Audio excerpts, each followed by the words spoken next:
Hola, bienvenidos a su primer programa en el canal de YouTube de la semana con Mariana. Yo sé que les había prometido hacer un en vivo, pero la aplicación no me dejó. Así que estoy grabando este video ahorita a las 9:10 de la noche y espero subírselos hoy mismo. Bueno, la idea de este canal es que aquellas personas que no tengan tiempo de leer el boletín, se lo voy a dejar acá contadito para que lo puedan escuchar. Por supuesto, le voy a estar poniendo algunos de los enlaces que incluimos en la versión escrita por si tienen la necesidad o la curiosidad de leer más. El boletín de esta semana iniciaba, por supuesto, con la noticia de la revelación de los Pandora Papers. Esta es una nueva investigación periodística global en la que se han filtrado millones y millones de documentos de cómo los grandes capitales en el mundo utilizan los denominados paraísos fiscales para poder evadir impuestos. ¿Cómo funciona esto? Imagínese que usted es un empresario que tiene bastante plata, pero no quiere pagar los impuestos que le cobran en su país. Entonces usted se va a una isla del Caribe o a algún país que tiene condiciones más favorables o que no le van a cobrar ningún impuesto por operar ahí. Y lo que se hace es que se abre una empresa en ese lugar y usted mueve sus capitales para esa empresa. Ese es un ejemplo bastante básico de cómo funciona el movimiento de fondos hacia estas empresas offshore. Anteriormente, yo me imagino que todos recuerdan el caso de los Panama Papers. Los Panama Papers eran una cosa parecida. También ahí lo que se hizo fue una revelación de información con este bufete de abogados Mossack Fonseca, que le abría las empresas en Panamá a mucha gente. En este caso se ha hecho algo parecido. Estos Pandora Papers tienen que ver con millonarios o empresas que han abierto filiales en paraísos fiscales para no pagar impuestos. En el caso de El Salvador, la investigación estuvo a cargo del periódico digital El Faro y ellos han sacado ya una primera nota en la que informan que los expresidentes Alfredo Cristiani y Francisco Flores utilizaron este mecanismo de creación de empresas offshore. También en el boletín yo les dejé un enlace donde estaba una guía simple para comprender los Panama Papers, así bien explicadito en español. Es algo que publicó la BBC y lo retomamos en el boletín. El otro tema que es destaca entre lo más importante que pasó la semana anterior fue el nombramiento de los nuevos jueces que vienen a reemplazar a los que fueron retirados con la reforma que aprobó la Asamblea Legislativa a la ley de la carrera judicial. Recuerden que esto obligaba a los jueces mayores de 60 años a retirarse y también a quienes tenían ya 30 años de servicio. Es algo que generó mucha polémica. Los jueces del país han estado saliendo a las calles a manifestarse en contra de estas reformas, pero ya son un hecho. Los han retirado a los jueces y han nombrado a otros en su lugar. Los que se juramentaron la semana antepasada ya están en funciones. Y hay ya análisis de expertos que dicen que las resoluciones que estos jueces emitan van a ser ilegales debido a la forma en la que han sido nombrados, que muchos la consideran incluso violatoria de la Constitución y del debido proceso, sobre todo por la raíz de la destitución o el retiro de los jueces anteriores, que es esta reforma a la ley de la carrera judicial que le corresponde constitucionalmente al mismo órgano judicial hacerlo y no al legislativo como se ha hecho en esta ocasión. Hay un congresista estadounidense que ya se ha pronunciado también porque entre los jueces que se han tenido que retirar con esta reforma está el que estaba encargado del caso de la masacre del Mozote. También hemos visto la semana pasada cómo han ascendido a jueces que estaban ligados a procesos en los que se estaba juzgando a exfuncionarios. Sabemos también, todos vimos las fotografías, algunos acompañaron la protesta que hubo a mediados de la semana pasada, de nuevo convocada en parte por veteranos de guerra, pero también por los jueces, para volver a reclamar que se les respeten sus derechos, que se respete el debido proceso y la Constitución. Una de las cosas que más ha destacado después del nombramiento de los nuevos jueces es que tomó posesión una nueva cámara que ha revertido el fallo que hizo la Cámara anterior en la que habían ordenado que el exalcalde de San Salvador, Ernesto Mason, lo mandaran a arresto domiciliar, que lo sacaran del penal de Mariona, donde está actualmente, y lo mandaran a arresto domiciliar. Centros Penales en su momento se negó a acatar la orden de la Cámara y él seguía en Mariona, y ahora los nuevos jueces que forman parte de esta Cámara han revertido el fallo de sus predecesores, ordenando o dejando sin lugar la orden de que él fuera puesto en arresto domiciliar. Otra cosa importante que se cumplió la semana pasada fue el plazo para que el Ejecutivo presentara el proyecto del presupuesto para 2022. El 30 de septiembre es el último día que tiene el Ejecutivo para poder presentar el presupuesto general del Estado. Esto tiene que incluir todos los gastos previstos para el siguiente año y también los ingresos, ya sea tributarios, donativos, etcétera. El ministro Alejandro Zelaya llegó a la Asamblea Legislativa, entregó una carpeta, pero el contenido del proyecto del presupuesto aún no ha sido hecho público. En la página de la Asamblea Legislativa aparece la pieza de correspondencia, pero no el contenido del proyecto. Esto es sumamente atípico, porque lo común es que a estas alturas en la página de transparencia del Ministerio de Hacienda ya esté publicado el proyecto. Así se ha hecho anteriormente, así lo hizo este gobierno también cuando publicó el presupuesto de 2020 y el presupuesto de 2021. Fueron hechos públicos. Este es el único año en el que no lo han hecho. Mientras tanto, nos hemos estado basando más que todo en las declaraciones del ministro Zelaya, que por un lado ha hablado del presupuesto destinado a defensa, que estaría subiendo un 16%. Y hay reportes periodísticos, yo se los pongo ahí en el boletín también, que están haciendo un análisis de cómo se ha ejecutado el presupuesto 2021. La inversión pública ha tenido una ejecución bastante baja durante el año. Otro tema económico que ha seguido siendo una constante en la agenda del país es la caída del precio de los bonos de El Salvador. Recordemos que el país ha emitido bonos en el mercado internacional en años anteriores. La última emisión fue el año pasado por $1,000 millones y estos tienen diferentes vencimientos. El precio de los bonos es un indicativo de que tanto los inversores confían o no confían en la capacidad del pago de El Salvador o en la situación interna de las finanzas públicas. En este caso, los bonos han estado cayendo, tuvieron una caída bastante fuerte a principio de año, volvieron a subir en abril, pero ahora han vuelto a caer y algunos están comercializándose, vendiéndose a un 65% del valor con el que se emitieron. Esto indica que la percepción de riesgo del país es bastante alta y que si nosotros quisiéramos salir a buscar financiamiento a los mercados internacionales nos estarían cobrando tasas de interés bastante altas. Otro tema también que tiene que ver con la parte económica y de las finanzas públicas es el anuncio del gobierno de aplicar un fondo para la estabilización del precio del gas propano. En la práctica es un subsidio para evitar que el precio del gas suba.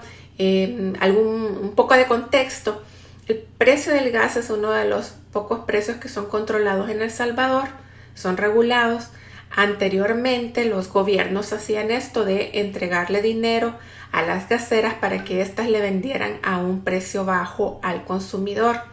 Pero después de mucho análisis y muchos años de ver en la práctica cómo esto funcionaba, lo que se determinó, y lo han determinado técnicos tanto en los gobiernos todavía de Arena, y lo terminaron de confirmar los gobiernos del FMLN, es que el entregarle el subsidio directamente a las gaseras provocaba distorsiones, porque ahí estamos subsidiando la oferta a las empresas básicamente, y también hacía que los cilindros de gas que se vendían baratos acá en El Salvador fueran contrabandeados a otros países de Centroamérica y vendidos a un precio más alto. La solución a esto fue hacer el subsidio focalizado en aquellas familias que tuvieran un determinado consumo energético en sus hogares. Al final fueron alrededor de 1.1 millones de familias las beneficiadas con el subsidio, y se les entrega directamente a ellos a través de una tarjeta el subsidio para que puedan comprar el gas. Este esquema focalizado y que se le entrega al consumidor sigue vigente. Sin embargo, el gobierno mandó a la Asamblea Legislativa un proyecto y la Asamblea se lo aprobó para aplicar este nuevo fondo de estabilización que de nuevo implica darle el dinero directamente a las gaseras. La semana pasada también el presidente anunció que están haciendo las primeras pruebas para minar Bitcoin con la energía geotérmica del país. Esta es una de las cosas que se ha estado promoviendo mucho desde que se anunció que había la intención de aprobar una ley para convertir al Bitcoin en moneda de curso legal en El Salvador. Esta ley, como sabemos todos, se aprobó el 9 de junio de este año y está en vigor desde el 7 de septiembre. El presidente ha dicho que el minado de Bitcoin con energía geotérmica no contamina y la comunidad de Bitcoiners internacional ha hablado de estos Bitcoin verdes que estarían siendo minados o generados con la energía de los volcanes. ¿Por qué es importante esto? Porque el proceso para obtener Bitcoins, lo que se llama minado, que realmente tiene que ver con poner a funcionar unas máquinas, unas computadoras bastante poderosas que tienen que estar validando las operaciones de Bitcoin en la blockchain, y como premio a estas validaciones reciben satoshis o fracciones de Bitcoin. Requiere mucha energía, consume energía tanto para el enfriamiento de las computadoras, del aire acondicionado, como para el funcionamiento de los equipos, que no son computadoras como las que usamos comúnmente, sino que equipos más complejos. Y esto ha hecho que grupos ambientalistas rechacen el uso del Bitcoin.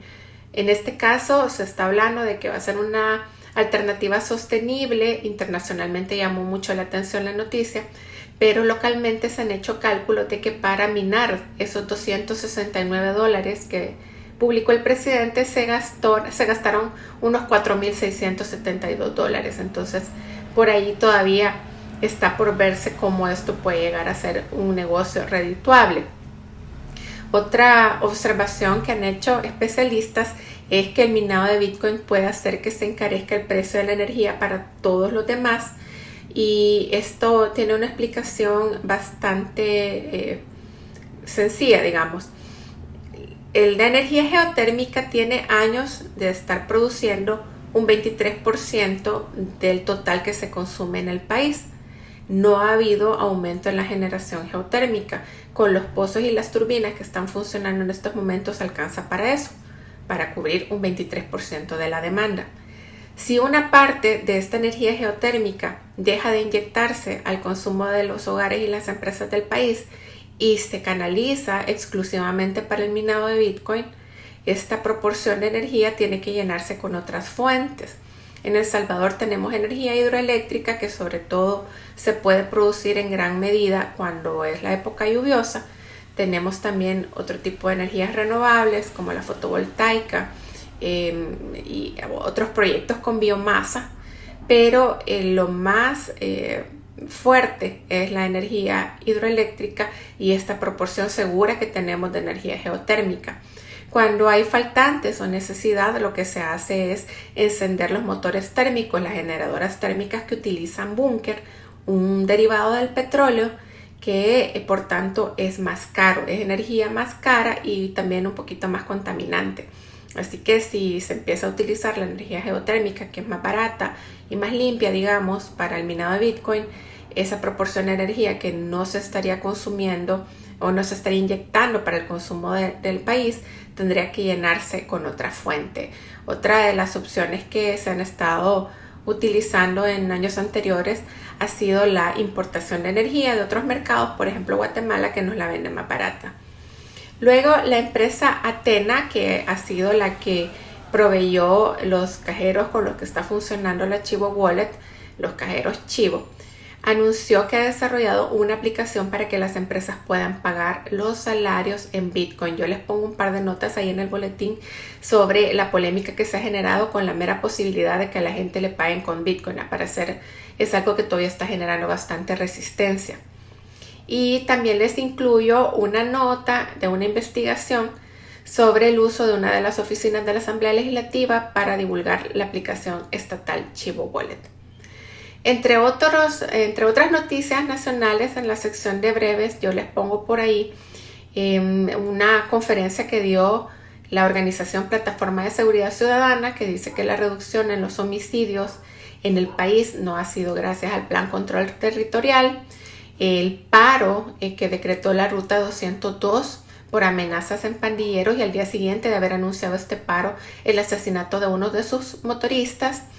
La organización Amnistía Internacional, que está pidiendo a las fuerzas de seguridad, incluyendo a la policía y al ejército, respetar los derechos de la juventud. A UNICEF y Flaxo, que publicaron también un estudio que señala las carencias que hay todavía en la inversión pública en la niñez y la adolescencia. Empleados de Nuevas Ideas están denunciando despidos arbitrarios, y las alcaldías han anunciado nuevas restricciones por los casos de COVID. Hubo fallecimiento durante la semana pasada, la lamentable muerte del padre Flavián Muchi, fundador de Ágape El Salvador, y también la muerte del exdiputado Juan José Martel. En la Asamblea Legislativa se mandaron al archivo las reformas a la ley contra el lavado de dinero, que buscaba, entre otras cosas, incluir a las criptomonedas entre los mecanismos a regular. Los comerciantes del mercado San Miguelito están también en problemas porque no han sido reubicados después del incendio de dicho mercado, y están pidiendo que por favor se les asignen lugares para poder colocar sus ventas. Los diputados de Nuevas Ideas presentaron una iniciativa además para que las publicaciones como edictos, balances e informes no tengan que hacerse en los diarios de mayor circulación, como está establecido hasta hoy por el principio de mayor publicidad. Tenemos luego nuestra gustada sección de ciencia y tecnología, en la que Jorge Colorado me apoya, y él nos contaba por ahí sobre el envío de una sonda planetaria que está sobrevolando Mercurio. Es una sonda que han desarrollado europeos y japoneses, la Bepi Colombo, y tiene como destino final Mercurio. El 1 de octubre hizo varios sobrevuelos sobre el planeta que le van a servir para finalmente poderse colocar en órbita, y se espera que su inyección orbital final sea en 2025. Entonces habrá realizado varias maniobras y sobrevuelos con la Tierra, Venus y Mercurio, y nos comparte por ahí algunas imágenes también de este proyecto. Hay un reporte también de un objeto transneptuniano que ha resultado ser un enorme cometa. Este se había descubierto en 2014. Pensaban los astrónomos que era un planeta enano, pero ahora han descubierto que es un cometa enorme que mide unos 150 kilómetros de diámetro, y ya lo bautizaron como el Bernardini Bernstein. Va a tener su mayor acercamiento al Sol en 2031, pero está bastante lejos de la Tierra, así que no hay por qué temer. Cerca de la zona del lago de Ilopango han descubierto restos de un bosque fósil. Recordemos que el volcán Caldera, que es el lago de Ilopango, sufrió una enorme explosión hace unos 1500 años. Esto depositó unas grandes cantidades de ceniza hirviendo en la zona, y también llegó incluso a territorio de lo que ahora es Guatemala, Honduras y Nicaragua. Otra noticia bastante lamentable es el fallecimiento del antropólogo salvadoreño Hugo de Burgos. En el boletín ustedes pueden encontrar el enlace a un artículo que publicó el Diario de Hoy sobre la vida de este científico salvadoreño. Recuerde que puede encontrar estas y otras noticias sobre ciencia en el boletín. Por ejemplo, la acusación que le están haciendo a la empresa Blue Origin de generar un ambiente tóxico de trabajo. Y por supuesto el anuncio que hizo el gobierno de El Salvador de querer poner en órbita un satélite al que ya le han llamado el satélite Cuscatlán. En el boletín yo les comparto además la frase de la semana, esta vez a cargo de Andrew Wiles, un matemático inglés reconocido por demostrar el último teorema de Fermat, y dice: sé que es un privilegio poco común, pero si uno realmente puede abordar algo en la vida adulta que significa tanto para usted, entonces es más gratificante que cualquier cosa que pueda imaginar.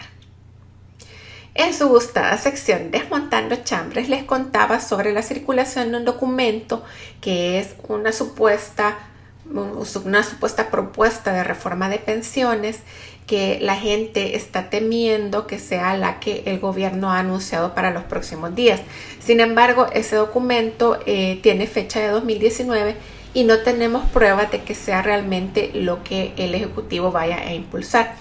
Eso sí, como tampoco se ha hecho público el proceso de elaboración de esta propuesta de reforma, ni sabemos el tipo de enfoque que le van a dar, cualquier cosa podría pasar. En este documento que anduvo circulando, por ejemplo, se habla del desmontaje de las AFPs. Todavía estamos a la espera de que el gobierno lo publique, que lo dé a conocer para poder hacer un análisis adecuado. Y por último tenemos a nuestra emprendedora de la semana, quien es Carmen Zavala de Melo Jewelry, a quien puede encontrar en su página en Instagram con el mismo nombre, Melo Joyería. Por ahí les pongo algunas fotos de las bellezas que hace ella para que ustedes las puedan conocer. Recuerde que esta sección tiene como objetivo que nos apoyemos entre salvadoreños, que apoyemos a los emprendedores y de ser posible que prefiramos también lo hecho por estas manos de salvadoreños que se están esforzando por salir adelante. Por aquí me voy a quedar ahora. Espero poder hacer un en vivo más adelante cuando YouTube me lo permita. Por el momento les agradezco mucho. Les agradeceré también que puedan suscribirse, compartir el video y promoverlo entre sus amistades, entre sus familias para que también se puedan suscribir. Y recuerde que también puede suscribirse al boletín para recibir todas las semanas el resumen de noticias con la semana con Mariana. Muchísimas gracias y hasta la próxima.